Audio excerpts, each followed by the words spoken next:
dans un second temps, cette période d'apogée s'est traduite bien entendu par l'apogée du capitalisme américain, visible une nouvelle fois sur cette courbe du PIB, où la croissance du PIB à partir de 1948 jusqu'au premier choc pétrolier en 1973, cette croissance est très forte, c'est le véritable âge d'or du capitalisme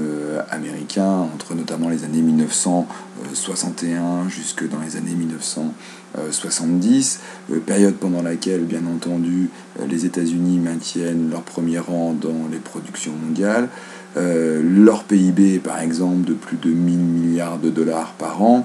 La croissance de l'innovation est extrêmement forte, notamment, par exemple, dans le domaine de l'informatique, mais c'est également l'affirmation de la puissance des firmes transnationales américaines, visible ici par exemple dans le travail de l'artiste américain Andy Warhol, leader du pop art, c'est-à-dire cette forme d'art populaire américain qui s'empare à la fois de l'imagerie mais qui critique également la consommation de masse aux États-Unis et qui véhicule par lui-même l'American Way of Life qui se diffuse véritablement à l'échelle mondiale.